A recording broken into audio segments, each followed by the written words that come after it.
Assalamualaikum warahmatullahi wabarakatuh. Apa kabar teman-teman semua? Semoga kita semua selalu dalam keadaan sehat walafiat dan selalu dalam lindungan Tuhan Yang Maha Kuasa. Ketemu lagi sama gua di channel ini, Yoga Mania, dalam segmen Obrolan Petualang. Nah, kali ini gua lagi-lagi nyamperin seorang teman lama yang udah lama banget nih nggak ketemu. Nyari-nyari di kontak handphone, wah main ke rumahnya gitu kan. Nah, beliau ini dari dulu sih gue taunya memang dia suka main di goa. Terakhir kali gue ketemu dia kalau nggak salah di Ragunan, di wall climbing Ragunan. Dia lagi mainan tali tuh. Nah, tapi dia nggak fokus di panjat tebingnya, malah dia lebih fokus main di dalam goa dan fotografi. Siapa dia orangnya? Langsung aja kita kenalan. Acik. Iya. Wah, lama gak ketemu ya. Iya. Gimana kabar Acik? Kabarnya alhamdulillah baik. Terima kasih udah berkunjung ke apa nih, ke rumah ya? Rumah apa markas ini? Rumah saya. Kebetulan lagi hari ini nggak ada kegiatan. Kosong ya. Biasanya sih Sabtu Minggu ngayap, tapi hari ini mungkin emang nggak ada jadwal ngayap. Kalau kesibukan cuma hobi aja. Ngisi jeda nguli begitu. Ngisi waktu luang. Ngisi waktu luang. Nah, kan kalau dari dulu kan gua kenal lu kan dulu mungkin ya. Dulu kan masih main-main dengan tali temali ya. Sampai sekarang tuh masih ternyata. Masih. Tapi kayaknya sekarang gue perhatiin lebih banyak main di dalam goa ya. Karena gue lihat nih dari teman-teman juga kan, Acik main ke goa ini, ke goa itu. Gue lihat di sosmed itu juga kan lebih banyak main di goa kan. Iya. Nah, ini mungkin biar teman-teman Sobat Yoman juga tahu nih. Sebenarnya kegiatan di dalam goa tuh apa aja sih dan ngapain aja sih? Caving ya, lebih caving. Orang menyebutnya caving atau susur goa ya. Iya. Kalau secara ilmu goanya banyak ya, mulai dari mungkin ada yang mapping, ada yang mungkin mengukur debit air, terus mungkin batu-batuan ya. Kebetulan saya memang main tali, terus diajak kawan coba caving. Pas lihat dalamnya kayaknya bagus juga buat ambil gambarnya. Walaupun awalnya saya motret di tebing juga ya, main di vertikalan di ketinggian tebing lah. Akhirnya saya coba masuk ke gua, ternyata sangat berbeda. Jadi artinya walaupun sama-sama main tali, tapi untuk tali di tebing dan main tali di gua tuh beda. Nah, bedanya tuh di mana? Padahal kan sama-sama tali. Alatnya atau apanya? Alatnya berbeda. Semua dilakukan sendiri. Biasanya kalau di tebing di pengamannya dari si belayer. Kalau di goa yang vertikal ini ya semuanya bisa dikuasain. Istilah single rope teknik. Single rope teknik SRT. Iya. Saya coba masuk, bagus dalamnya. Sayang juga kalau nggak diabadikan ya gambar-gambarnya. Sekalian. Akhirnya saya coba terjun ke cave fotografi. Bahasa kerennya cave fotografi ya, fotografi goa lah ya. Bahasa kerennya cave fotografi. Cave fotografi.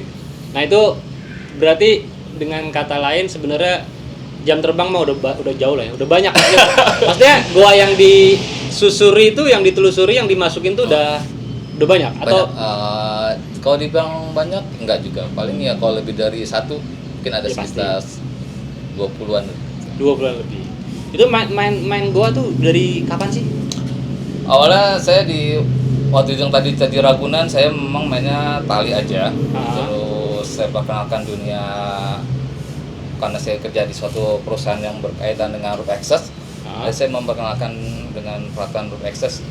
Tapi kalau untuk dibuat main di medan sebenarnya kayaknya kurang ya, karena sifatnya olahraga. Akhirnya saya ketemu teman Mapala, mainlah namanya single rope teknik. Buat saya nggak ada permasalahan dalam peralihan peralatan, sama aja. Cuma bedanya kalau di rope access yang orang bilang industrial, double rope, ini saya ibaratnya kembali single rope, jadi tali cuma satu aja. Tanpa tali pengaman. Tanpa tali. Bukankah resikonya lebih gede ya? Deg-degannya iya. Lebih hati-hati, lebih aware aja. Oh, jadi lebih aware dengan penggunaannya Ya, ya, cara betul. penggunaan apa segala macam. Nah, memang sangat berbeda sekali dengan di industri. Nah, oke itu kan bicara ke alat. Nah, kalau di goanya dulu deh, kita pengen mungkin buat teman-teman yang pengen tahu goa. Di dalam goa itu nggak selamanya vertikal. Betul. Kan? Nah, goa itu ada horizontal juga Betul kan? sekali, betul sekali. Nah, itu apa namanya? Secara tingkat kesulitan juga pasti harusnya beda. Beda. Nah, terus yang bisa ditemui di dalam goa tuh apa aja sih? Kalau dalam sisi saya sebagai katakanlah tukang foto ya, Tukang foto dalam tukang perut foto bumi. gua ya, yang saya temuin tuh keunikan dari bentukan alam kayak stalaktitnya, stalagmitnya. Ada juga binatang-binatang yang berbeda. Oh gitu? Ya, mungkin mereka di sana binatangnya udah pada buta semua, tapi dia menggunakan semacam kayak sungutnya dia sebagai indranya dia. Sensornya dia. Gitu. Oh berarti bener ya kalau yang dibilang orang tuh apa namanya binatang dalam goa tuh pasti buta. Tergantung zonanya. Ternyata saya pas masuk ke dalam dunia goa itu ada namanya zona terang, ada zona senja, ada bener zona gelap gulita sekali. Oh dan itu hewannya beda-beda. Kalau masih di zona terang mungkin masih bisa lihat-lihat lah. Ya. Mungkin binatang-binatang yang menunggu mangsa seperti ular yang nunggu keluar dari goa. Kalau zona terang tuh mungkin masih di bibir-bibir goa ya. Iya, di depan-depan goa lah. Depan-depan ya. Masih agak terang lah gitu. Zona senja udah agak menengah. Remang-remang. Kalau udah masuk ke dalam udah gelap gulita. Dan itu hewannya beda-beda. Beda-beda. Oh. Saya ngawalnya dari gua yang pertama kali saya langsung vertikal. Oh ya? Langsung vertikal. Karena basicnya saya nggak begitu kesulitan ya pindah dari dunia akses industri ke Singarup itu nggak begitu buat saya nggak begitu kendala gitu ya, bukan berarti tetap ada kendala tapi nggak begitu jauh banget lah. Maksudnya adaptasinya nggak susah lah gitu kan. Karena basicnya memang di dunia industri rope access. Oh, terus pindah main diimplementasi di goa gitu kan. Cuman mungkin adaptasi dikit-dikit ya dari peralatannya apa gitu. Banyak ya liburannya kepake dengan peralatan yang saya punya. Kalau saya liburan di dunia industrinya buat nyari duit, tapi kalau untuk buang duitnya, buatnya kita camping, hiburan buat refresh diri ya. Setuju kalau buat refreshing. Jadi kalau di dalam gua sendiri itu kan nggak tahu ya kalau dari sisi teman-teman caver ya. Kalau dari sisi orang awam mungkin kebayang nggak sih kalau di dalam gua tuh kan ada aliran airnya juga mungkin ya apa. Tapi kalau yang gue lihat dari foto-foto atau video atau dimanapun ya, baik di sosmed dimanapun lah, itu kan dalam gua tuh kadang suka kita bagus sih. Iya.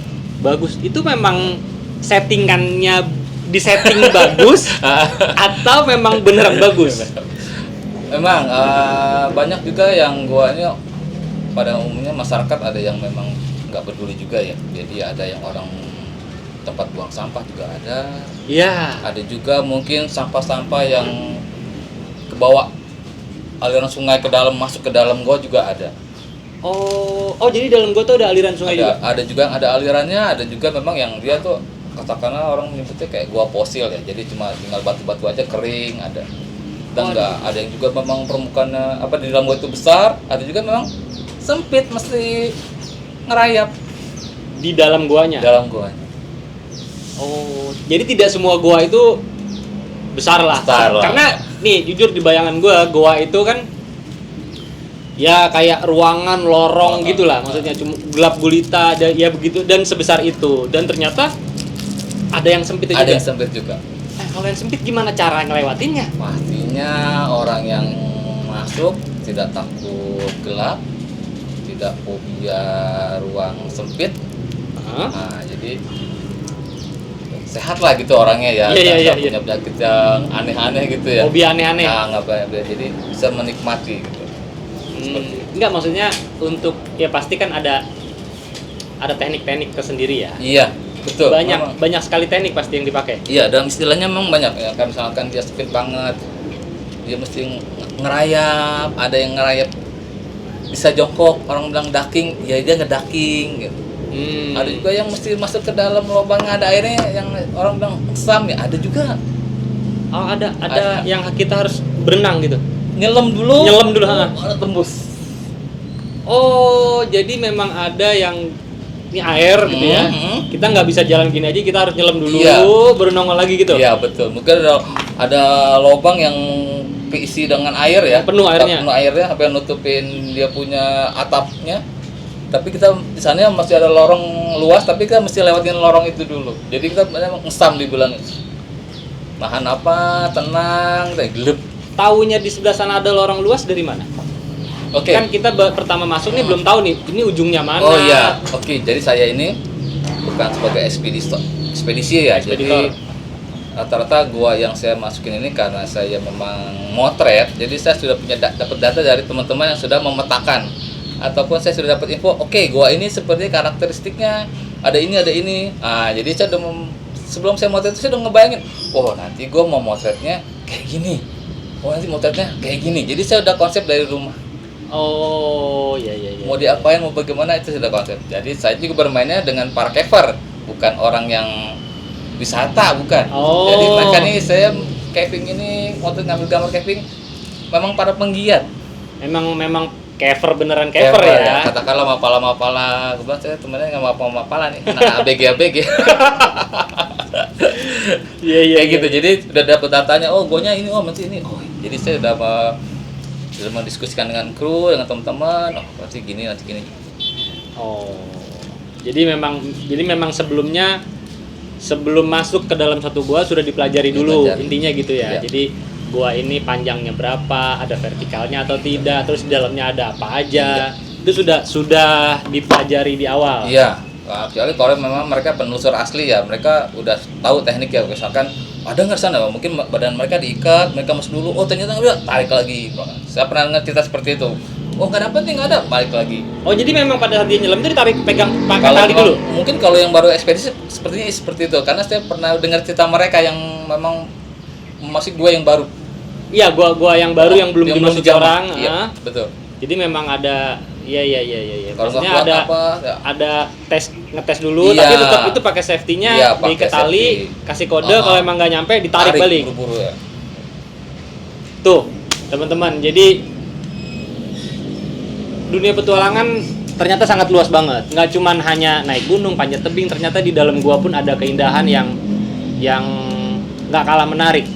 Tapi semua itu perlu persiapan, perbekalan, dan yang pasti dipelajari dulu sebelum kita terjun ke lapangan. Nah, kalau nih gue masih agak bingung nih sampai sekarang. Stalaktit, stalagmit. Itu kan cuman yang nongol ke atas sama yang di atas gantung ya. Yang stalaktit itu yang mana sih? Sebetulnya nggak itu aja, banyak banget ya istilahnya. Ya, maksudnya itu kan yang umum ya. Orang yang stalaktit ya orang stalaktit, ini stalagmit gitu. Sebetulnya dalam itu banyak lagi istilah. Ada namanya gordam, ada yang namanya gordam. Iya, ada namanya hordeng. Jadi saya juga waktu itu pas karena saya memang tidak mengetahui tentang detail ilmunya itunya, karena saya cuma motret keindahannya aja. Saya motretnya secara apa ya, seni kali ya. Jadi saya pun nanya dengan para caper, oh ini apa? Oh namanya gordam. Oh ini namanya hordeng. Kok hordeng? Oh maksudnya saya berasumsi hordeng kayak nutup jendela pintu ya. Jadi memang dia kayak hordeng begini. Batuan begini-begini tuh. Iya. Unik juga ya. Makanya sayang kalau ke situ, kok bagus banget ya. Itulah niat saya untuk mengambil momen itu, membukukan gambar itu, bagaimana orang yang di atas sana bisa ngelihat, oh ternyata ini di dalam goa ya. Kayak gitu. Kalau umumnya stalagmit udah pasti umumnya ada juga soda straw. Apa sih soda straw? Oh ternyata yang dari atas turun ke bawah kecil-kecil, kayak mungkin sebesar aku, kalau ini kecil-kecil, pendek-pendek, ada yang panjang. Ada yang udah pakai putih-putih. Jadi istilah-istilah itu apa aja? Banyak, ada gordam. Kalau gordam tuh kayak mana? Gordam itu kayak apa ya? Kalau di Bali tuh kayak sekedan sawah tuh. Jadi airnya, batunya tuh bergelombang-gelombang gitu. Dialin air, tetesan air. Berterap-terap gitu, bertangga-tangga. Kecil aja, kecil tapi dia. Kecil, Oh. kecil kayak pernah lihat kayak modelnya enggak? isok atau babat perut binatang ya yang buat isok atau babat tuh. Kan ada gitu-gitu. Oh iya iya. Hampir kayak begitu. Oh. Tapi ada dokumentasi mah ada ya? Ada. Gordam. Apalagi terus? Banyak ya, ada gordam, ada hordeng. Kalau hordeng itu yang batuan gini-gini. Tapi dia gede batunya. Panjang iya. Oh, kalau stalaktit mah yang biasa orang lihat gantung aja naik. Kalau yang stalagmit naik. Nanti kalau dijadi satu dia bilang jadinya kalau nggak salah kalau kolom apa? Jadi udah satu nyatu dia. Jadi kayak pilar. Pilar atau bilang pilar, enggak bilang pilar. Oh, itu lama itu pertumbuhannya. Ya pasti. Jutaan tahun ya. Iya. Makanya kita hanya untuk bisa mengabadikan aja. Itu kan proses alam ya. Proses alamnya yang nggak ada campur tangan manusia sama sekali malah. Nggak ada. Itu memang sayang kalau ada yang ngerusak. Anak-anak baru datang cuma buat spidol nulis I was here. Aduh. Sayang kan. I was here. Aduh. Sayang. Karena itu kebentuknya ribuan jutaan tahun. Wah, itu mah parah itu mah. Vandalis. Ada juga mungkin diketemukan kayak fosil-fosil. Saya pernah juga di daerah Kelapan Louis Karet ya. Jadi ada fosil kerang. Di batunya itu kelihatan bentukannya. Nah, menurut kalau saya pernah nanya ke orang-orang yang katakan ilmuwan ya, dulu katanya ini memang kerendam dengan air laut bumi ini. Mungkin itu kalau disangkut pautin, apalagi mungkin sangkut pautin dengan ke agama barangkali dulu zaman Nabi Nuh, mungkin kerendam semua. Barangkali itu. Ya kita ketemu fosil kerang di kawasan khas di atas ketinggian 500 meter kan, mana ada kerang di atas di batu begini kan gitu. Iya. Tapi itu memang ada, saya melihatnya. Oh ya, jadi berarti memang dunia bawah tanah tuh punya kehidupan sendiri ya. Punya sendiri. Dan kalau kan tadi dibilang bahwa di dalam gua itu juga ada kayak apa ya? Danau bukan? Sungai atau apa sungai atau bawah apa tanah biasa orang itu sungai bawah tanah. Itu ada binatangnya nggak sih hewan? Selain maksudnya hewan yang seperti bukan di dalam gua, hewan-hewan biasa kayak ikan contohnya. Yang jelas ya ada nggak sih ikan? Ada ikan juga. Terakhir waktu saya ikut sama orang BRIN ya, itu dengan Dr. Cahyo, bang dia peneliti goa juga, dia biota di dalam goa. Dia sama teman-teman camping lewat ke Jabodetabek gitu, dia ketemu ikan, matanya sih nggak ada. Matanya nggak ada, jadi mereka udah lama kali ya, lama dia berevolusi di situ ya, jadi matanya tidak ada. Tempat mata ikan tuh nggak ada. Rata aja gitu. Iya. Banyak, jadi jenis ikan tuh kalau mungkin ikan tuh ada juga yang mungkin dari luar masuk ke bawah air ya ada. Iya. Mungkin kalau yang gua horizontal yang masih ada sungai bawah tanahnya itu saya ya kayak nemuin ikan apa ya namanya di sana, ikan karai, kayak ikan lele itu ada. Ikan-ikan yang biasa juga ada, udang juga ada. Ada juga di daerah Louis Karet disebutnya ada, kita pernah sampai berapa setahun kali ngamatin ya, yang namanya udang purba. Jadi udangnya kecil, cuma berapa mili, mungkin sekitar 7 milian kali ya. Kecil banget dong. Kecil banget. Ini itu namanya kehidupan ada. Ya, artinya tetap ada kehidupan. Di dalam perut bumi sendiri tetap ada kehidupan juga. Fantastis emang sih. Ya ular juga ada ya. Mungkin ular itu memang bukan tempatnya, tapi ada kemungkinan mungkin dia jatuh dari atas, ada celah. Iya. Nah, jadi di situ nggak bisa keluar. Ada juga seperti itu. Nemu juga ular. Bangkai-bangkai binatang gitu ada juga. Belum nemu malah. Kalau bangkai binatang selama ini saya belum nemuin ya. Belum. Ya akhirnya binatang-binatang yang di dalam situ yang mungkin sebenarnya bukan endemik dalam perut bumi, yang kayak ular jatuh atau binatang jatuh ke dalam, ya mungkin dia berevolusi mungkin. Mungkin ya. Kalau saya lihat kayak orang bilang apa ya, betul. Kayak saya kurang menguasai tentang biotanya ya, karena saya lebih fokus ke motretnya, tapi saya ketemu lah dengan, nggak mungkin saya nggak ketemu dengan mereka itu dengan hal-hal kayak misalnya cuma kayak ini apa namanya, ini kalacemeti, jadi bentuknya kayak seranganya itu nggak ada matanya, sungutnya aja panjang-panjang. Ada juga tuh. Ada. Bentuknya seperti serangga. Kalacemeti ada.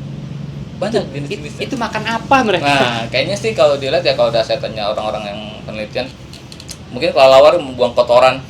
Oh ya. Nah, jadi makanan mereka yang ada di lantai goa itu. Jadi untuk binatang-binatang yang ada di dasar goa ya mungkin makannya salah satunya itu. Betul. Atau mungkin juga lumut-lumutan ya. Ada lumut nggak sih? Lumut kalau ada sih lumut? nggak ada ya. Oh, karena nggak ada matahari ya? ya. Iya sih, iya Lumpurnya. bener nggak ada lumut ya. Tapi kan licin pasti kan? Licin mah pasti karena basah mungkin. Semuanya nggak semua licin ya. Mungkin licin itu karena lumpur. Karena ada juga gua itu kandungannya lumpur. Oh, ada juga yang lumpur. Nggak selalu batu ya? Nggak selalu batu. Oh, Batu kalaupun batu, kecil tajam-tajam batunya. Dibilangnya batuan apa ya? Kalau nggak salah gamping kars gitu. Jadi mau tajam-tajam. oh kayak karang-karang gitu modelnya. Iya. Dan hampir semua gua begitu. Atau enggak? Gua Tak tertentu juga aja. ya. Tergantung. Macam ada yang memang, tapi pasti ada. Tapi mungkin mayoritas kayak saya tempoh hari kayak ke Sukabumi lengkap guanya. Ada yang ada lumpurnya, ada yang airnya banyak, ada yang ada batunya, ada yang memang fosil aja udah pada kering batunya. Oh. Jadi tergantung guanya lagi ya. Iya. Iya. Nah, sekarang nih gue yang agak suka berpikir gini. Goa itu kan kita pasti ada bibir goa ya. Ada pintunya, tempat masuknya kan. Sebenarnya goa itu buntu atau ada ujungnya keluar lagi? Oh. Jadi kalau dalam pintunya macam-macam nih bentuknya nih. Ah. Ada yang istilahnya yang saya pernah dengar tuh ada yang runtuhan. Ini dari mulut guanya dulu pintunya nih. Pintunya ada yang runtuh, langsung lubang, masuk ada lubang lagi. Nah gitu. Jadi juga memang ada pintunya ya dia mentok balik lagi. Nah itu biasanya orang-orang itu yang tugasnya mapping. Ada gua nih di infoin, ada gua. Nah itu biasanya orang yang jago mapping dia datang untuk memetakan gua tersebut. Kemana aja jalurnya? Kemana gitu? jalurnya? Dia gambarkan nanti bentukan dalam secari kertas, lembaran. Oke dia udah bisa kasih tanda-tandanya ada. Oh berarti ada tekniknya sendiri untuk Mapping. pemetaan, mapping Iya, ya? ada lagi. Tapi Dan berarti tidak semua goa juga itu bisa tembus ya? enggak, ada yang balik lagi. Ada yang mentok. Balik lagi ya. Oh, Ada tapi yang ada tembus. juga yang tembus. Ada juga tembus naik ke atas.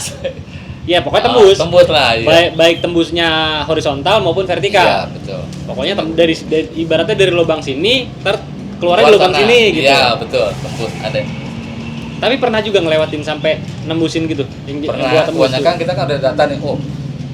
Sekian kilometer nih panjangnya goa nih. Oke, berarti dengan jarak tempuh mungkin kalau saya motret, saya memperhitungkan waktu. Oke, ini bisa tembus kita sekian jam. Nah, sekian tembus jalan. Emang bedanya kalau di motret jadi lama. Karena ada orang yang bagus nih, kayaknya perlu diabadikan atau senang taruh objek kayak gitu. Tapi kalau cuma mapping orang cepet ya. Tembus ya. Saya terakhir yang tembus itu kemarin di Tasikmalaya. Nah, saya ada gua walet, dia bilang saya masuk jam 10 pagi, keluar jam 6 maghrib. Masuk jam 10 pagi, keluar jam 8 jam. 8 jam ya? Iya, malah tadi bilang, Matik, masuk jam 2 kamu jam 10 jam 2 keluar ya. Iya, karena memang asik ya. Asik ya motor ya ornamennya ya puja. Dari Jakarta udah bawa ide mau motornya kayak gini, akhirnya bablas. Jam 8 walaupun itu kita sudah koordinasi ya dengan tim darat. Jadi nggak segampang itu ya. Jadi mesti koordinasi mau horizontal, mau vertikal mesti ada tim darat, ada yang mobile juga. Karena ngerinya kita masuk gua di luar hujan, itu ya bahaya. Nah, itu juga tuh salah satu yang mungkin gua pengen tahu juga. Mungkin teman-teman juga pengen tahu nih. Kalau yang kita tahu goa itu kan pasti di bawah tanah. Di mana sifat air sendiri mengalir ke tempat yang lebih rendah. Ketika hujan di atas, kita lagi dalam goa itu situasinya gimana dan kita harus gimana gitu. Menghadapi situasi itu pasti kan wah hujan mana gede lagi kan. Lama lagi misalnya gitu kan. Itu gimana? Oke, jadi saya sebelumnya sudah sama kayak kita naik gunung kayaknya, Bang. Jadi bertanya kepada penduduk sekitar, orang yang mengetahui karakteristik gua tersebut, sama katakan orang yang menguasai area tersebut. Jadi abang ada larangan, pernah dengar jangan masuk gua di musim hujan. Ya, pernah dengar tuh istilah itu ya. Karena banyak kejadian seperti suatu tempat ada yang sampai maaf ya meninggal.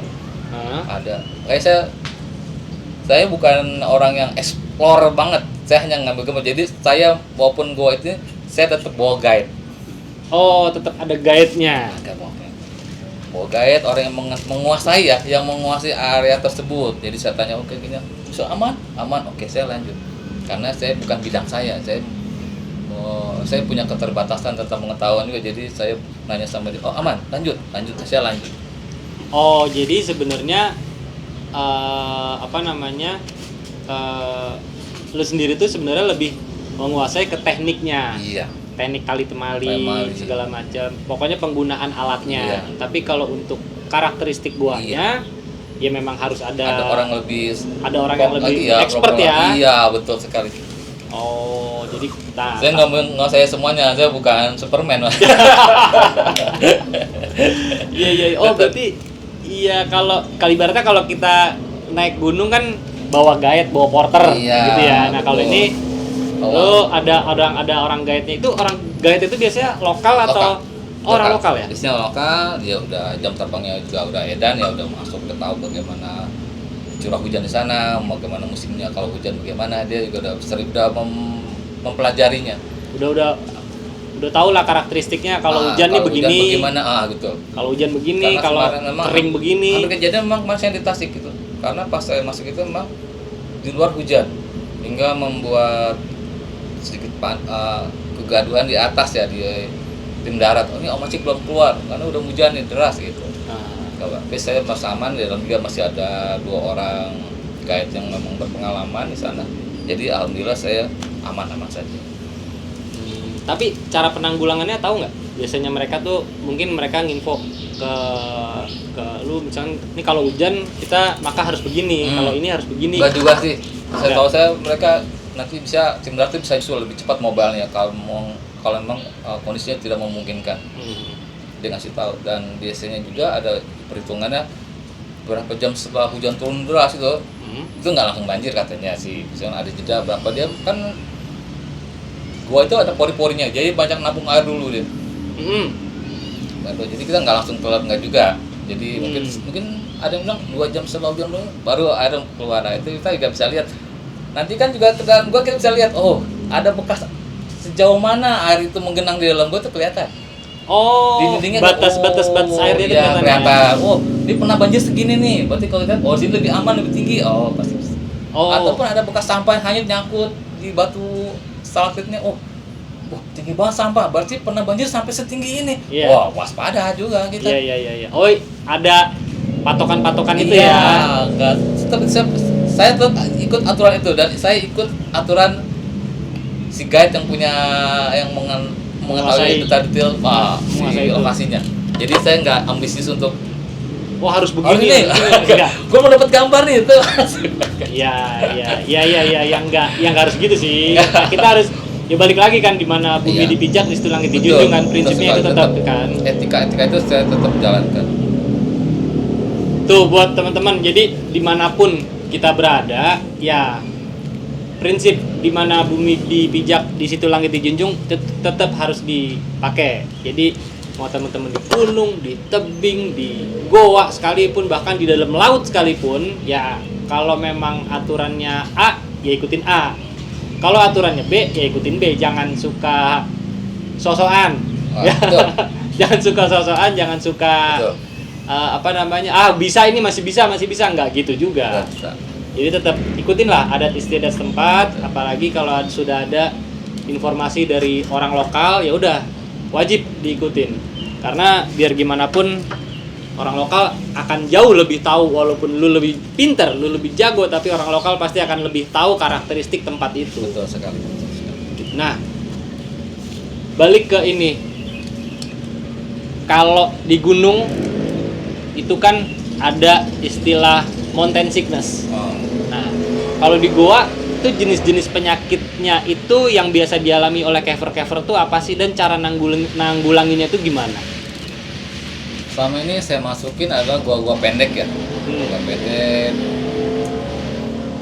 Kalau kita naik gunung sampai bermalam-malam, itu juga di gua ada bermalam ya. Iya. Tapi pasti mereka sudah persiapkannya, kayak kemarin terakhir teman-teman yang ke teman saya di Latgap nih ke Luang Ombo, tetap mungkin bisa terbilang 6 terdalam di Indonesia itu. Luang Ombo tuh di daerah Pacitan apa daerah Jawa sana lah gitu ya. Nah, mereka bahkan bermalam, kalau nggak salah dua malam ya. Ya mereka mempersiapkan bekal dengan matang. Bawa blanket, bawa sleeping bag, bawa alat tidur.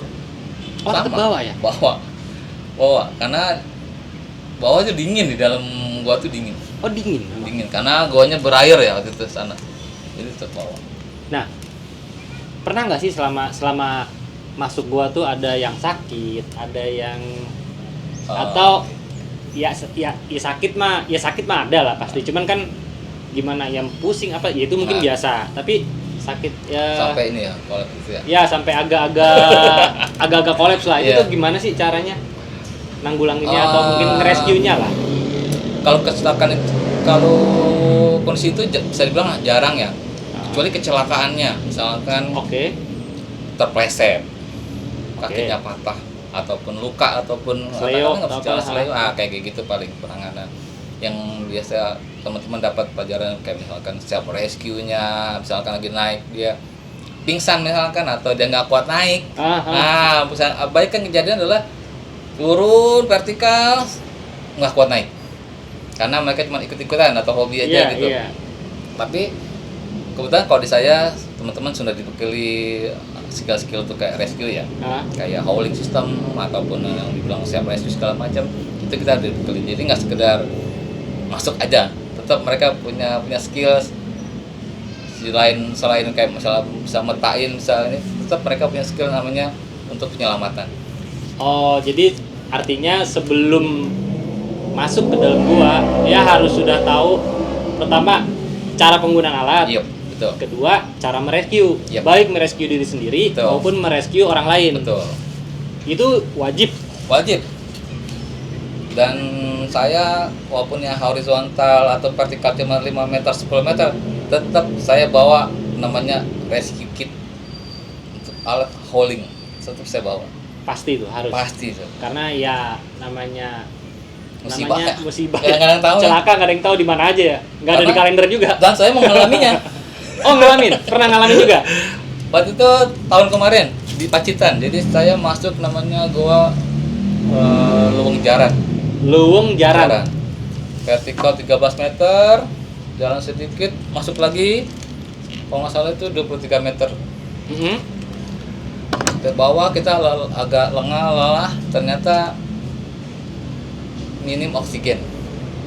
Nah, itu saya pikir saya doang kali ya, gua keringetan, susah napas.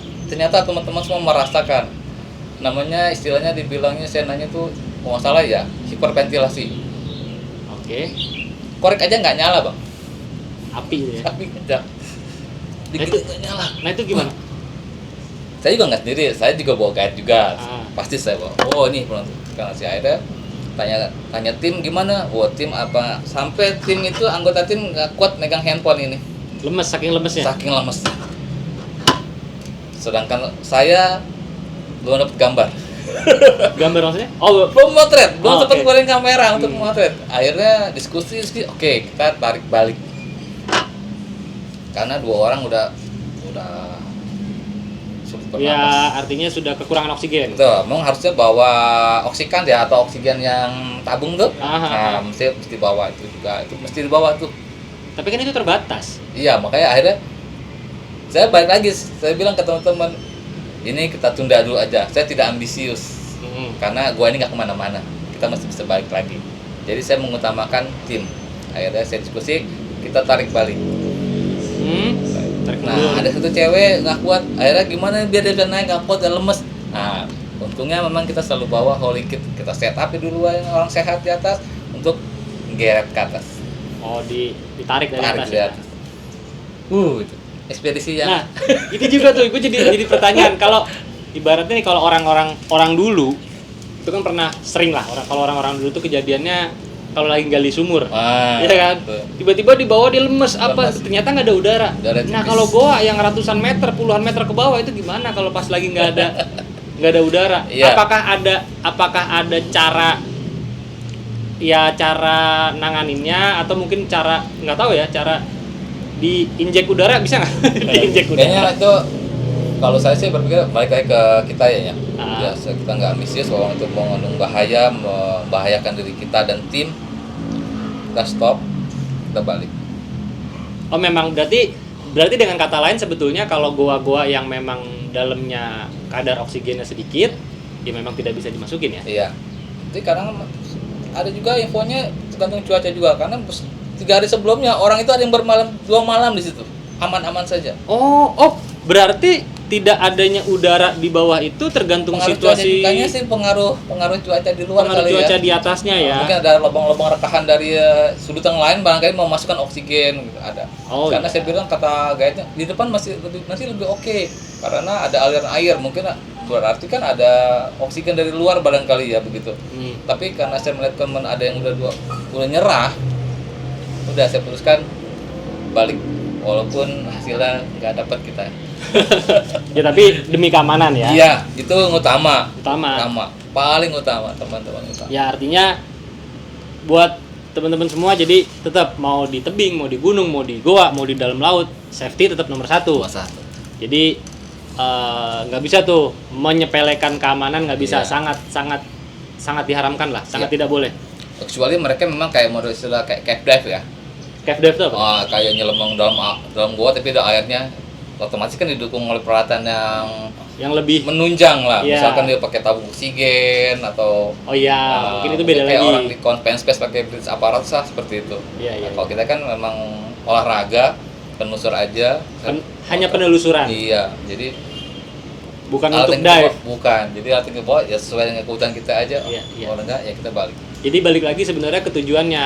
Kalau lu mau cave dive, alatnya disiapin. Nah, Tapi kalau tidak cave dive, hanya penelusuran goa, yang nggak perlu bawa alat dive-nya gitu kan. Iya. Banyak oksigen gitu. Iya. Ya palingnya oksigen itu walaupun horizontal ataupun pendek tetap teman-teman Pasti pasti bawa. bawa. Karena kita nggak tahu kondisi kita mungkin berubah berapa derajat di dalam gua, sangat dibutuhkan untuk paling tidak mengantisipasi atau kita melakukan tindakan pertamanya lah. Pertolongan pertama dulu lah. Pertama Ya. lah kita tuh. Iya sih. Nah,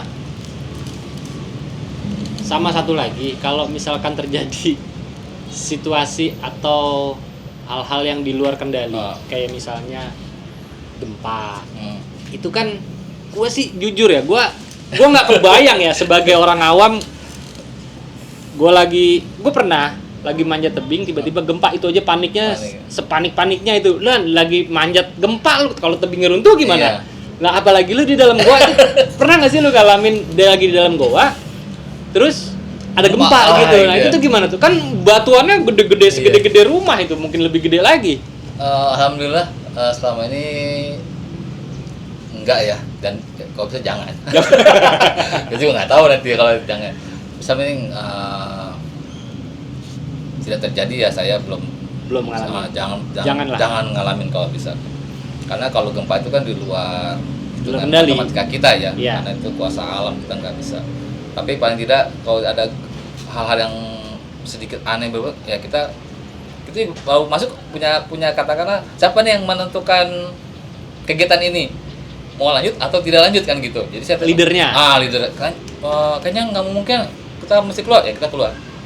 Oh jadi memang harus sama aja dong ya, berarti sama pendakian, sama panjat tebing sama aja ya. Harus ada leader satu orang yang memutuskan. Betul. Apakah lanjut Atau bisa dilanjut atau tidak. Iya, betul. Karena bisa ada yang tanggung jawab dalam satu kegiatan. Saya selalu menerapkan itu, walaupun yang saya tunjuk orang termuda dari saya, tetap saya ikut aturan dia. Itu saya terapkan kemarin di Sukabumi. Jadi ada dia bilang, pokoknya lu tanggung jawab kegiatan ya. Lu bilang stop, gua stop. Kalau bilang lanjut, gua lanjut. Iyalah. Kalau udah bicara di lapangan mah nggak lihat tua muda lah. Harus tahu struktur. Iya. Iya kan, yang siapa penanggung jawab ya, yang lain harus ikut. Betul. Walaupun dia lebih muda. Iya kan. Betul. Jadi nggak ngelihat senior junior lah. Nggak lihat. Nggak lihat tua muda. Nggak lihat umur. Nggak lihat. Kalau penanggung jawabnya siapa, ya kita harus ikut dia. Betul. Ya, sepakat sih kalau itu sepakat. Gitu. Jadi itu lagi pelajaran lagi tuh buat teman-teman juga. Kalau misalkan kita ikut berkegiatan di alam terbuka, mau dia balik lagi, mau di gunung, di tebing, di goa, bahkan di dalam laut sekalipun dalam air, tetap harus ada leader. Jadi, dan apa kata leader, yang lain harus ikut. Jadi leader ini tidak melihat dia tua atau muda, dia senior atau junior, tapi kalau sudah disepakati ditunjuk si A jadi leader, maka kita semua harus ikut apa kata leader tersebut. Gitu. Kalau memang harus lanjut, kalau memang harus balik, ya balik. Nggak bisa dibantah. Nggak bisa dibantah. Karena biar gimana pun bertaruh dengan nyawa. Iya, betul. Dan itu udah sepakati dari sebelum kita masuk ke dalam gua ya, misalkan oke, kamu masuk jam sekian, keluar jam sekian. Selesai nggak selesai kita mesti keluar karena dia tahu patokan toleransi kita paling sejam, jadi bisa keluar. Oh, tapi ada juga dong tadi kayak kejadian Ya. harusnya keluar jam segini tapi Ya. lu nggak keluar nih karena kasihkan moto gitu kan. Karena emang ada beberapa di sana ya sesepuh sana bilang guyon dengan saya, terserah masing mau pulang keluar jam berapa dia nggak apa-apa, ini orangnya yang nampingin aman, mungkin menurut dia. Oh, tapi karena aman. ada yang ngedampingin. Iya, Oh. ada orang yang ngedampingin aman dan mereka sangat care dengan saya ya para teman-teman, jadinya mereka menghitung saya baik segi fisik saya, segi Iya, waktu iya. saya, mereka memperhatikan dengan matang. Ya artinya ya orang-orang itu udah tahu dan lu juga nggak sendiri kan. Oh, nggak sendiri. Pasti ada guide lokal Guide lokal yang ada. tahu karakter, yang tahu lokasi, Betul. itu kan yang udah hafal banget lah, sudah hatam lah daerah situ tuh. Betul. Guanya tuh seperti apa. Betul sekali.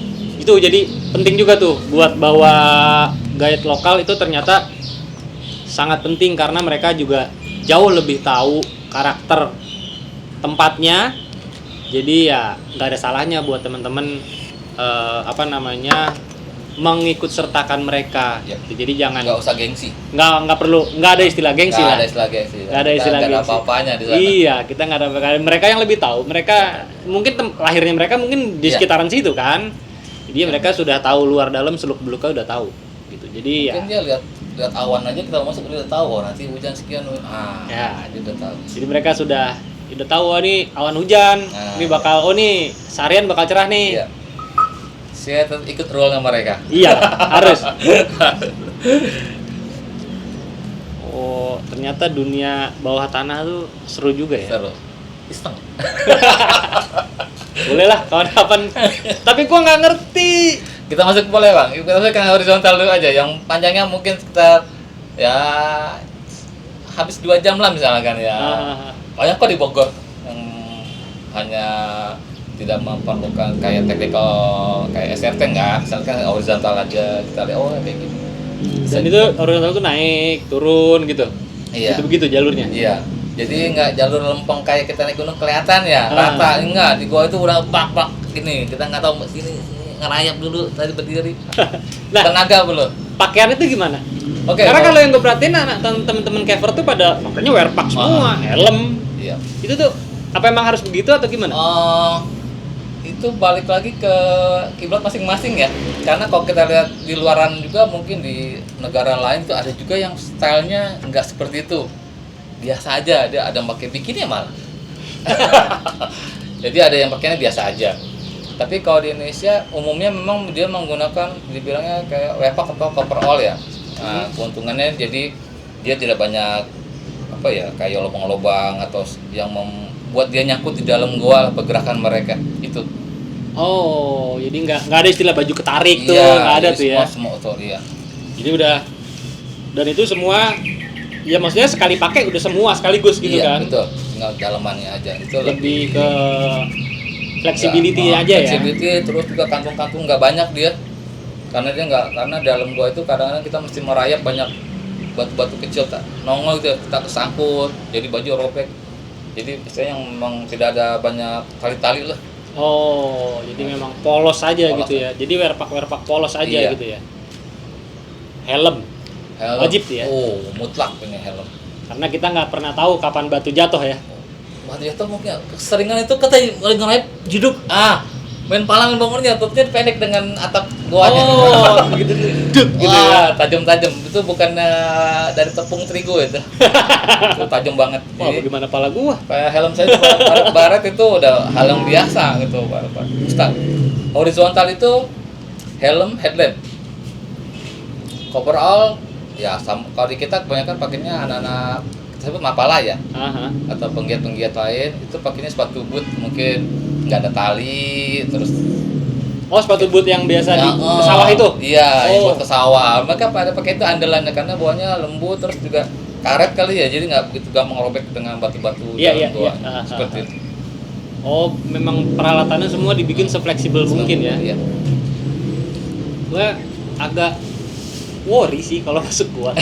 Ya karena mungkin gua nggak tahu teknik ya. Nggak tahu tekniknya, nggak paham tekniknya, jadi gua takut gitu kan, nggak berani asal masuk. Kalaupun harus masuk gua pasti akan ngajak orang, ngajak elu lah paling nggak. Harus sama elu lah paling nggak. Kalau sekarang banyak ya wisata-wisata gua yang dengan guide ya, banyak. Oh udah banyak ya? Banyak. Jadi ada persatuannya namanya kalau nggak salah Astaga ya. Kebetulan saya juga pernah ngisi suatu materi di beberapa tempat mengenai tentang teknikalnya aja ataupun peralatannya. Tapi kalau memang mau masuk sekarang banyak yang jatuhnya gua wisata. Ada pun lebih mudah lagi, penting banyak duit. Lu tinggal dikerek sama si operator lu masuk. Tapi nilai pintunya maaf ya, mungkin ya lu itu bisa sih tamu-tamu wisata aja ya. Iya. Tapi kalau teman-teman penggiat dia mau udah bawa peralatan sendiri ya. Udah punya dibilang set SRT sendiri. Udah punya settingan sendiri. Iya. Tapi sekarang ini gua sudah mulai sudah mulai merambah ke pariwisata. Iya, betul. Sudah Banyak. mulai ada gua-gua wisata yang bisa dimasuki sama orang awam lah, Ya, orang umum ya. Umum. Banyak. Tapi mayoritas horizontal. Ada vertikal, tapi mereka biasanya ada operatornya. Oh, jadi Kerek. sudah iya Jadi sudah ada tidak yang nungguin. perlu mereka dengan Nggak perlu lagi dengan ascending descending nggak perlu dia, mereka dengan pasangin alat dia turun diulur kayak ditiba gitu ya. Itu banyak ya sekarang saat itu wisata seperti itu banyak. Oh, udah banyak di Bogor, Sukabumi udah banyak ya? Banyak. Oh. Ada lah ya. Kalau banyak mungkin nggak tahu, ada lah seperti itu. Oh, Kayak di mana yang ramai di Jomblang, Jomblang. Jogja, daerah-daerah Jogja. Oh, daerah Jogja. Ada. Itu udah lama tuh ya ada operatornya memang. Oh, gitu ya sekarang ya udah. Baik lagi ke orangnya, maunya kalau saya bermainnya dengan para teman-teman penggiat ya mereka udah mainnya ya teknikal ya. Iya, kalau penggiat pasti teknikal. Setup sendiri, nyeting, ada yang bagian ngerijing, ada yang bagian logistik, nyiapin bekal teman-teman yang mau masuk. Iya. Berarti dengan kata lain sebenarnya sekarang dunia petualangan tuh hampir, mungkin bukan hampir, sudah semuanya mungkin bahkan sudah masuk ke ranah pariwisata. Yep, betul. Pendakian udah ada open trip. Betul. Panjat tebing juga sudah ada tuh yang di mana? Parang yang dipasangin besi-besi itu. Yang Itu kan Ferrata. asalnya ya Ferrata, itu kan asalnya panjat tebing. Iya. Gua juga sudah ada, gua wisata. Diving, nyelam juga sudah ada sekarang, ya kan? Jadi mana lagi dunia petualangan yang masih pure petualangan? Kalau yang petualangan mungkin teman-teman, kalau saya dengan teman-teman gitu ya, mereka memang nggak bayar operator karena teman-teman punya skill masing-masing. Ya. Dan ada tujuannya, mungkin ada yang tujuan, saya mau mapping ada temuan gua belum di mapping, belum dipetakan. Nah, terus saya suka ikut. Gue ikut ya sebagai untuk ngedokumentasi, tapi mereka sudah punya peralatan semua. Mereka tahu. Peta goa itu ada yang mengini nggak sih, yang menginisiasi, jadi membentuk satu, nggak tahu badan nggak tahu apa. Kalau peta rupa bumi, peta topografi gunung kan iya. di Bakosur Tunnel ya ada ya, kita semua tahu mungkin ya. Iya. Nah kalau peta gua tuh ada nggak sih? Nah kalau peta gua bisa memang dimiliki oleh para penggiat nih. Oh, penggiatnya aja. Iya, penggiat kayak misalnya Mapala A, Mapala B, gue pernah kesini, dia bikin peta, udah jadi, nanti bisa diinfo, lu punya petanya ya? Nah, dia bisa ternyata. Mereka walaupun dia yang bikin, dia bisa baca peta yang dia bikin. Karena sama ilmunya ya, dia tahu, dia udah tahu. Tapi tidak ada badan khusus yang mengkoordinir atau mengumpulkan, mengkolek data. Kolek ada dari peta goa gitu. Setahu saya sempat dengar dari ISS, Indonesia Speleology Society. Jadi apa-apa ya teman-teman dari luar kayak di Jawa Bodetabek ini punya peta itu bisa disetorkan ke mereka, jadi dia ada yang nampungin. Oh ada, apa namanya? ISS. ISS tuh? Semacam kayak asosiasi ya. Jadi di Indonesia banyak nih kayak nginduk. Iya. Kalau peta rupa bumi kan di Bakosur Tunnel nih.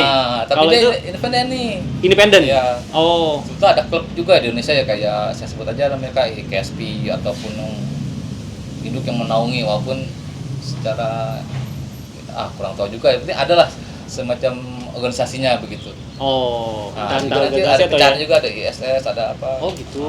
Jadi sebenarnya kalau mau dicari mah ada ya, ada. yang mengkolek data peta-peta goa tuh ada ya.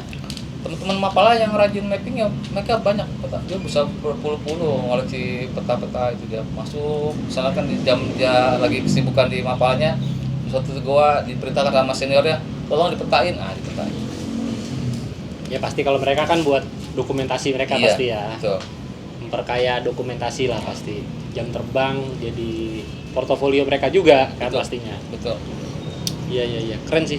Udah Masuk gua. Digital juga, karena udah macam juga ada pakai digital. Mungkin kayak yang orang lidar gitu ya kali ya. Bisa juga kayaknya pernah nyoba juga kayaknya. Dibuat beberapa dimensi di dalam gua. Iya. Ada. Oh ada. Sekarang Ada. udah main. Saya pernah ketemu teman di Tasik dia bisa bikin kayak gitu. Peta-peta 3 dimensi tapi peta goa gitu. Iya. Canggih ya. Dalamnya kelihatan. Tapi kalau yang teman-teman masih belajar ya pakai kertas kaki atau kertas biasa digambar. Tapi mereka bisa baca dalam gambar di kertas itu bisa kebaca. Sini ada ini ada legenda juga, misalnya ada kubangan air. Iya. Ada juga. Oh. Saya pernah lihat. Ada contoh-contoh petanya ada. Saya nggak ada. Tapi teman-teman di Mapala Di Mapala yang biasa next time ada kita ya. bisa ketemu mereka kita bisa bermain bareng. Iya. Boleh sih kapan-kapan main lah. Gua pengen ngerasain masuk goa nih. Nah, kalau untuk kan kalau tadi lu bilang dari awal kan sebenarnya kegiatan lu di dalam goa itu kan ya selain cavingnya juga lu kan lebih selain teknikalnya kan karena lu berangkat dari industri ya, industrial rope access kan. Berarti lebih ke teknikal. Tapi kan selain itu kan lu juga ada misi lain lah. Ya mungkin fotografi ya, karena memang lu juga ternyata mendalami dunia fotografi. Nah, persiapan fotografi di dalam goa itu apakah sama atau beda nih dengan ya fotografi di luar goa tentunya, maksudnya di mana-mana gitu kan. Itu gimana? Persiapannya, terus apakah butuh kru atau tidak, terus alat-alatnya tuh gimana sih? Emang beda ya kalau motret di dalam goa. Yang saya rasakan antara motret di dalam goa dengan saya motret di luar ruangan, misalkan di tebing. Kalau di tebing mungkin saya hanya butuh peralatan kayak misalnya saya asasnya apa nih, saya motret di atas, berarti saya menggunakan teknik asas tali lah ya. Ascending, descending, saya nyari angle, saya tungguin pemanjatnya, nunggu momen bagus, itu sejepret. Tapi kalau saya ke dalam goa jauh lebih rumit yang saya bawa. Saya mesti bawa lighting, mesti bawa kamera, bawa tripod, hard case, dan bawa kru yang sudah mengerti apa yang saya mau. Jadi gitu. Jadi hitungannya saya mau goa itu saya ngelukis cahaya di dalam kegelapan. Oh iya, pasti gua gelap dong. Gelap banget. Gimana cara motonya itu? Jadi saya dari rumah tuh udah sama teman udah punya rencana ya. Biasanya saya seperti itu. Jadi udah punya konsep lah. Punya konsep. Gua nanti motonya gua ini nih kayaknya banyak ornamen gini-gini. Oke. Nanti sambil itu berjalan kita masuk siapin tim, nanti siapa yang pegang flash A B C D. Siapa yang jadi modelnya. Nah, kalau ada talentnya. Biasanya teman-teman ini adalah para penggiat. Memang penggiat, jadi saya saling menguntungkan ya. Yang jadi talentnya penggiat dan yang berkegiatan saling menguntungkan saya. Dia jadi objeknya, saya dapat objek gratis. Dia dapat fotonya, saya puas dengan hobi saya. Simbiosis mutualisme. Mutualisme ya, jadi gitu. Nanti siapa nanti jadi modelnya? Oke, nanti kita rapikan jadi modelnya. Jadi misalkan, ini ada katakanlah ornamen bagus nih. Oke, saya taruh letak si objeknya dan ini yang fotogenik pasti ya. Kalau cewek menarik tuh kalau. Iya. Saya taruh di objek ini, nanti diarahin sama teman. Nanti masang lihat gini. Pasang flashnya di sana, siapa di sana A B C D. Nanti saya tinggal memilih objeknya. Dan itu nggak sekali ngambil, mungkin berapa kali tag ya, karena kadang-kadang kita kalau dalam goa lihat sini center itu terang segini, kita nggak tahu di sebelah sini apa ya. Ingat di sini tadi apa ya? Jadi pandangan matanya terbatas dan hanya dengan cahaya aja. Mungkin kalau kita di luar tebing di luaran, seluas mata kita ngelihat, kelihatan semua. Tapi kalau di ini enggak. Jadi itu, jadi mesti cari model yang bagus, posenya, terus dia punya mimik, dia punya action, kayak gitu. Saya cenderung lebih ke seninya aja lah yang lihat dia enak dilihat. Berarti kan itu kan ada unsur teknik pengambilan, Iya. teknik pengambilan gambarnya kan, terus lightingnya, Betul. terus positioningnya Betul, juga ya, pasti itu betul. kan dipikirin banget gitu Pikirin kan. banget. Berarti Pikirin sebelum lu masuk ke dalam goa, lu sudah tahu dong, dalam goa ini nanti goa A, katakan goa A lah ya, contohnya goa A, nanti di dalamnya ada posisi yang ada batuan yang begini itu sudah lu ketahui dulu atau ngawang-ngawang aja? Memang ada yang terkonsep. Ada juga pas di dalam kita ketemu hal yang lain. Oh, Ternyata ini lebih bagus nih. Iya, Nah, itu langsung kita jalan ya. Oke, gue maunya gini. Maunya terlihat seperti sono ada lorong. Berarti sono perlu cahaya yang tipis, di sini ada orangnya. Jadi bercerita. Oh, ternyata lorongnya masih panjang ya. Nah, itu yang saya ambil kayak gitu. Jadi sambil ngayal sambil jalan. Lalu kita ketemu kubangan air. Wah, kayaknya mesti merangkak kayak.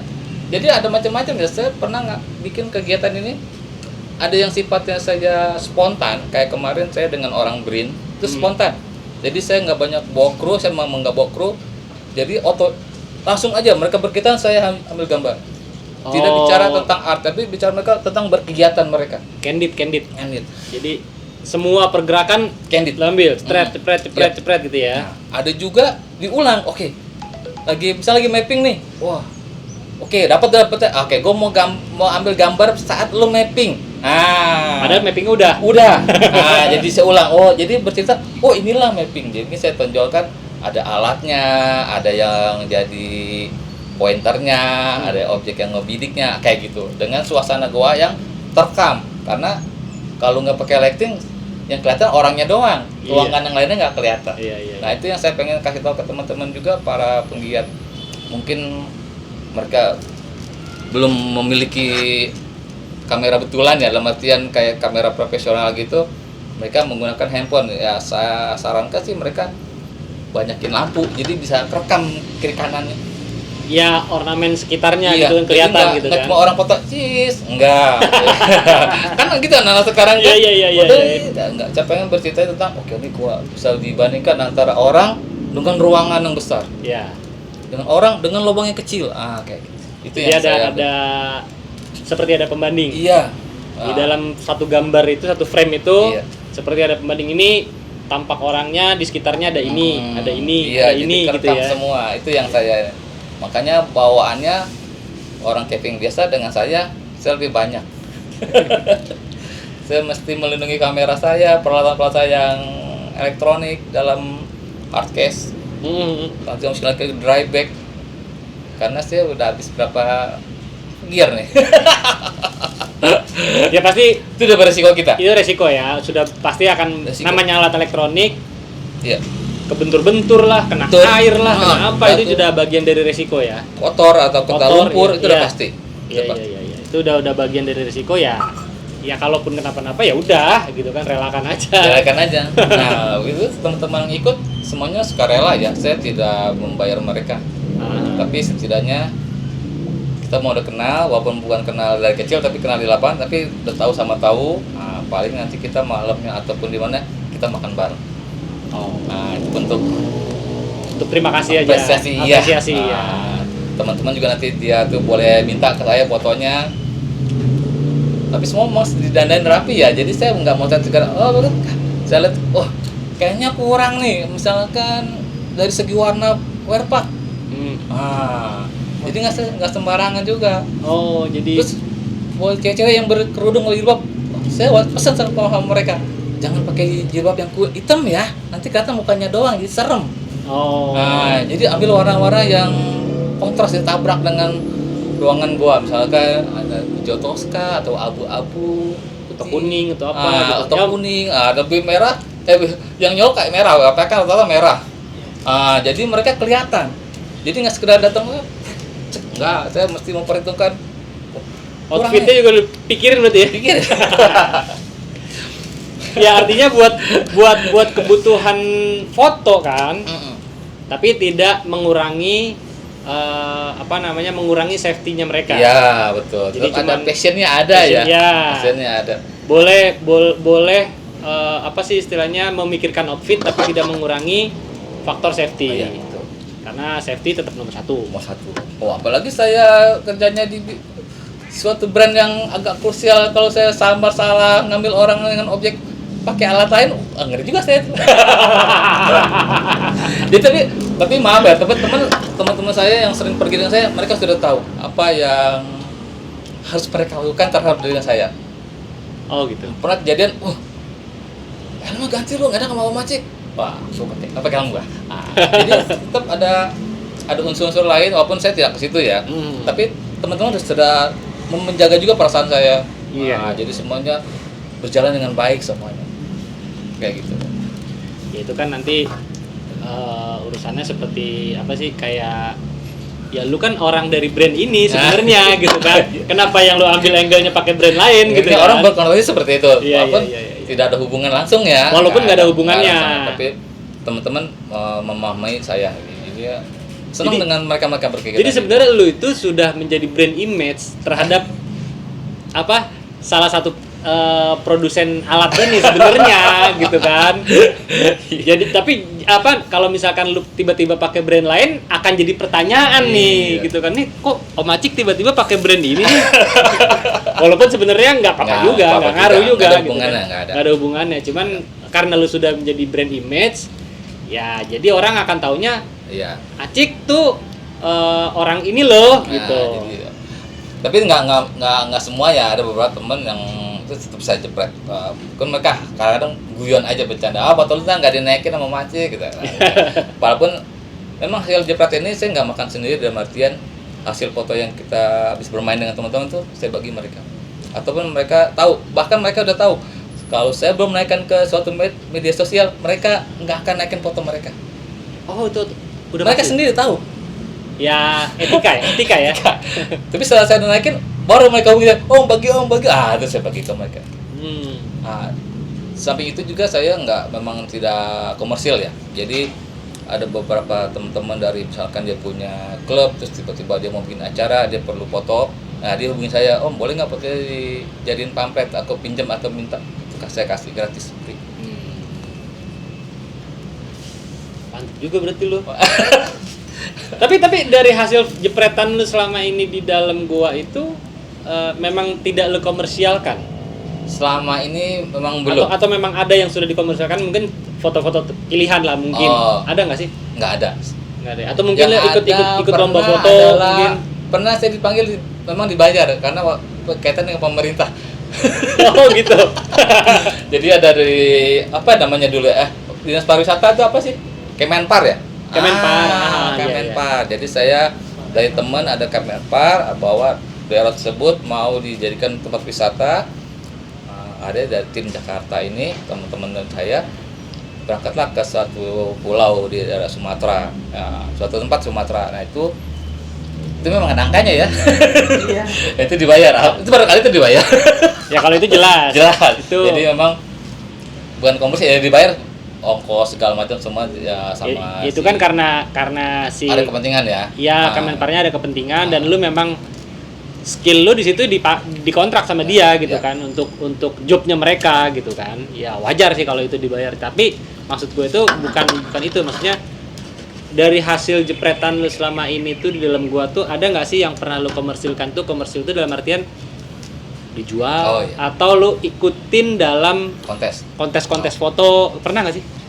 Kalau kontes pernah, tapi kalau untuk dikomersilkan saya jual saya belum pernah.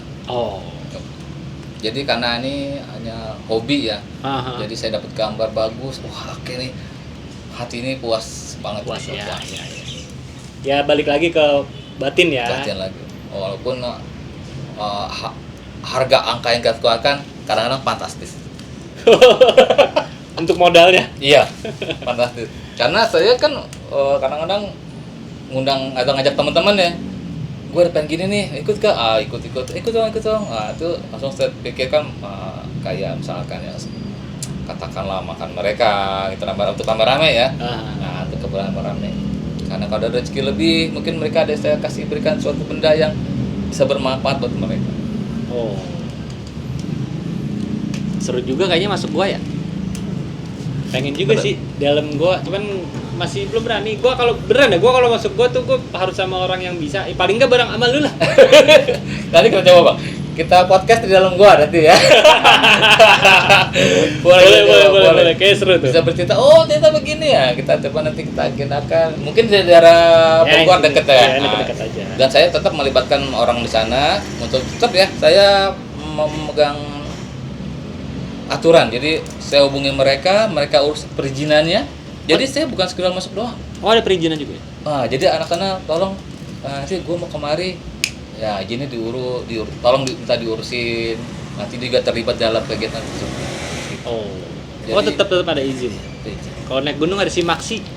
Walaupun di sana enggak, tapi saya izin. Bukan nanti Iya, orangnya lapor ke RT sana bahwa Iya, tanggal iya. sekian malam ini ada kegiatan ya. Jadi warga sekitar tahu kalau itu memang artinya ada kegiatan. Ada orang di dalam goa gitu. Iya. Sedang ada kegiatan lah. Betul. Oh, gitu ya. Dan kalau goanya masih bagus, belum ini, saya tidak pernah menyebutkan nama goanya. Oh, gitu. Kenapa tuh? Ngerinya nanti orang datang ekspor jadi rusak. Oh, iya bener juga sih, bener. Dia coba ngasih oke ini gitu. Bukan pelit ya, memang etikanya begitu. Oh. Ya memang sejatinya alam itu yang terbaik adalah yang tidak pernah dikunjungi manusia sih. Iya kan? Ketika sudah ada campur tangan manusia pasti ada aja yang berubah tuh. Karena kita masuk goa pun udah merusak sebetulnya. Iya. Sebagai fotografer, saya coba untuk memperkecil hal itu. Jadi kalau yang masih bagus, masih pada tumbuh, masih belum saya tidak pernah menyebutkan nama goa. Jadi cuma lu aja udah yang tahu tempat ya. Sama teman. Walaupun saya tahu dari teman juga. Ya, gitu. Tapi setidaknya nggak melebar terlalu lebar lah. Ngerinya yang masuk kan juga orang nggak bertanggung jawab ngerinya. Iya, ada betul, yang betul. ilmunya cuma pengen baru ada. Iya, banyak yang kayak gitu. Karena waktu yang saya ke Medan itu habis gua itu mendengar vandalisme tulisan-tulisan. Nah, itu tuh. Itu yang saya. Vandalis itu tuh yang ngeselin. Udah tahu guanya bagus, tempatnya bagus, masih divandalis. Gila. Kalau saya juga motretnya ya otodidak aja ya. Nggak tahu saya motret betul atau enggak, tapi kalau saya motret. Ya, masing-masing orang kan punya teknik Ya, sendiri ya. Apalagi dunia fotografi, nggak tahu juga sih gua. Tapi setahu gua dunia fotografi itu ada kecil emang, Mbak. Kalau dunia fotografi di Goa ini kita bilang kue yang paling kecil. Karena saya beberapa kali ketemu orang bukan tukang ya, misalnya dia fotografer, mau foto di Goa yuk, nggak mau karena takut kameranya kotor. Sama air tetesan. Kan kita buka kamera udah pasti ada tetesan air. Iya. Belum lembab. Iya sih. Kamera wah gembun. Iya. Mereka dengan barang yang cukup lumayan harganya, ada yang nggak berani. Mereka pernah orang masuk nggak dibuka kameranya, dia timpen aja nggak mau foto. Karena dia tahu kondisinya kayak gitu. Malah dia nggak jadi moto ya. Jadi itu nyata saya ngalami. Takut kesayang apa? Jadi memang kita bilang kue yang kecil ya dalam dunia kayak fotografi, karena orang ngeri bawa masuk benda barangnya dia mungkin cukup ya kan? Buat mereka itu mahal aja. Ya karena harganya lumayan. Kamera lumayan harganya kan, apalagi lensanya kan. Jadi saya gitu pas pulang semua bongkar, semua baterai, semua kamera, lensa masukin ke dry cabinet. Simpan lemari tutup biar dia mengering kayak gitu. Oh. Ya, artinya lu gak cuma pakai alatnya tapi juga lu tahu cara ngerawatnya. Ya beli hardcase, beli underdeal ya Bang. Iya, perintilannya. Kayak gitu Bang. Iya. Apa kita motret bareng lah? Next kita agendakan. Boleh. Serius ini? Serius? Iya, boleh. Tapi dalam gua apa di gunung? Dalam gua. Pendek aja, yang 5 meter aja. Iya. Boleh. Gua jadi model dong. Bisa, boleh. Tapi saya kadang paling males Bang, motret cowok.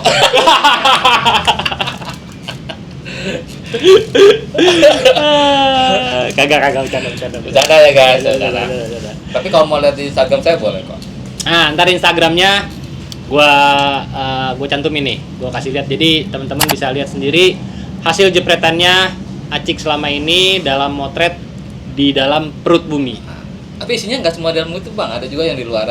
Iya, cuman mayoritas banyak kan, yang banyak dalam gua banyak banget. Keren. Selagi itu bisa saya potret Bang.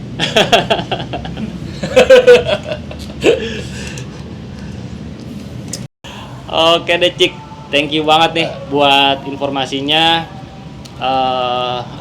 Semoga informasinya dan pengalaman lu selama ini bermain di dalam gua, baik dari sisi alat, dari sisi pengalaman, dari sisi fotografi, mungkin bisa menginspirasi teman-teman juga yang mau main di goa, tapi syaratnya ya harus wajib pelajari dulu, ketahui dulu, jangan sampai asal datang, asal masuk, asal-asalan gitu maksudnya.